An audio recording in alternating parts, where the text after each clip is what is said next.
Welcome to Heart of Economy.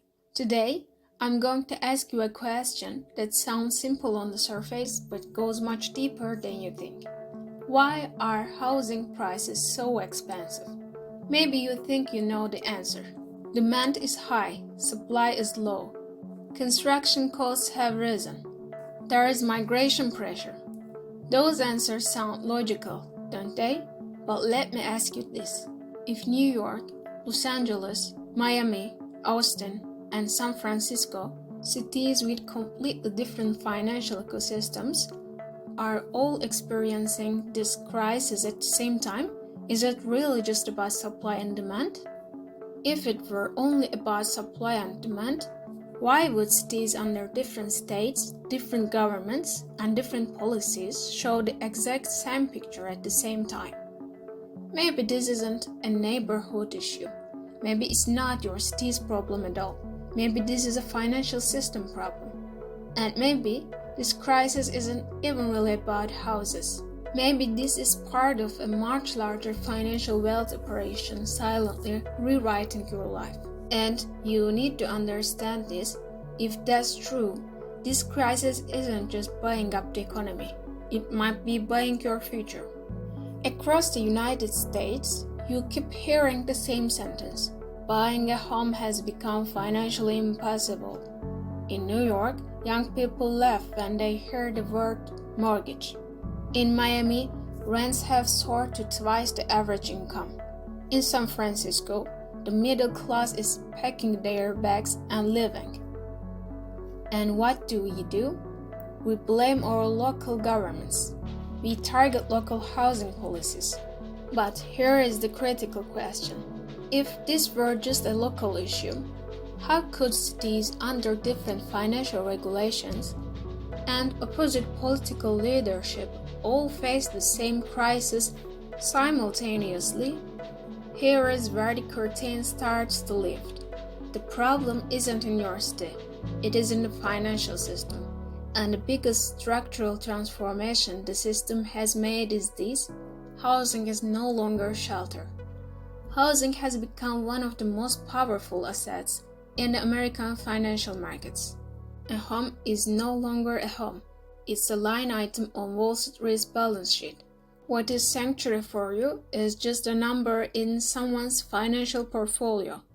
And without even realizing it, the most basic human need, shelter, has been turned into the centerpiece of global financial capital. You think you're working for years to buy a home, but in reality, the system is turning your labor into a financial instrument. Your dream is nothing more than a single line on someone else's asset management report. For us, a home means safety, a roof, a sanctuary, a future. But for Wall Street, a home is something completely different. A home is a way to store cash, a way to preserve liquidity. And this break is what pushes prices beyond control. You think you're competing with your neighbor? You're not. You are competing with hedge funds, global investment firms, and asset management giants like BlackRock, Vanguard, and State Street. And in this race, what you are using is your income. What they are using is global financial capital. Income fits into a lifetime. Wealth flows across generations. And that wealth grows through monetary policy and capital concentration. And that's why, no matter how hard you work, prices always run faster than you. Because in this race, income can never outpace capital. And this is not a mistake. The American financial architecture was designed to work exactly this way.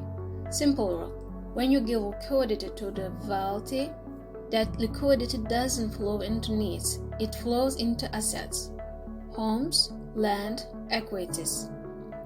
If housing prices are outpacing wages, the reason isn't a lack of construction, it's a lack of financial equality. And until that gap is closed, that crisis won't end. Remember COVID.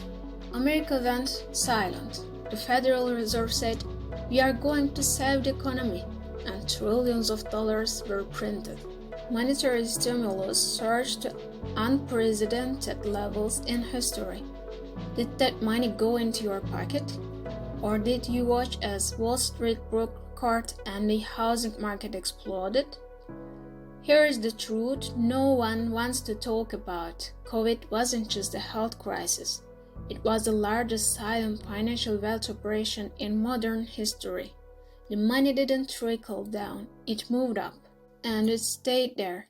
And then that capital flowed into the housing market. Housing prices become the echo of the Fed's money printing and ultra-low interest rates. The prices you see today are the financial shockwaves of that wealth pump. And you are paying for it through rent, through mortgage payments, through borrowing more for the dream of ownership. The financial decisions made during those days wrote your future today. The pandemic wasn't just about health, it was a global financial wealth transfer. Do you think you own your home? Brace yourself, because this truth will unsettle you. That home is not yours. You see walls, I see chains. Mortgage is the most silent yet most powerful weapon in the American financial system. While selling you the dream of ownership, it actually binds you with debt. Every monthly payment is a drop of financial wealth flowing upward. You think you are paying for your house, but in reality, you are sustaining the banking system's cash flow. And the most dangerous part of this chain is that it's invisible. An invisible chain is the hardest to break, because to break it, you must first see it. Mortgage is not ownership, it's a debt chain disguised as property. On paper, it has your name, but who is the real owner? The banks, the funds, the capital. And you are handing over your most valuable asset, your future. For 30 years, as you sign the same check every month, you are not just pledging a house, you are pledging your life. Mortgage is the quietest trap in the American financial architecture. It gives you the illusion of ownership while the ownership moves upward. And that's why breaking this chain is not just an individual act, it's a macro-financial struggle. Politicians scream, if we build more houses, prices will come down. But here's the truth. When global financial asset prices are rising, what difference does building a few thousand more houses in your city make? This isn't a supply issue. This is a financial power and capital concentration issue. And here's what no one wants to admit. The wealthy do not want cheap houses, because cheap houses mean cheap assets, and cheap assets mean the asset management giants lose. Will they ever allow that? And that's why I say, your city is not being built for you, not for your needs, but to expand their financial wealth. Why are housing prices so expensive? Because this isn't a housing crisis, this is a silent financial wealth war. And right now, you are on the losing side, because the system was designed this way. But here's the good news. The system is man-made, and everything man-made can be changed. The name of the problem isn't scarcity. Its name in financial inequality. The solution isn't more buildings. It's more financial justice, taxing wealth, protecting labor, and redesigning the financial system to serve human life instead of capital. You alone can't change this system, but realizing it is the first step to breaking the chain. Speaking about it is the second. Uniting is the third. If everyone watching this breaks the silence, this financial game collapses. That's why I say, subscribe, share, debate. Ask this question in your city. And most importantly, speak up, because the more people see it, the harder it becomes for the financial elite to keep this going. Heart of Economy, you will continue to hear the financial truth here, because no one else will tell you. And remember, every crisis is a financial breaking point, and every breaking point is the doorway to a new economic beginning. That door is in our hands to open.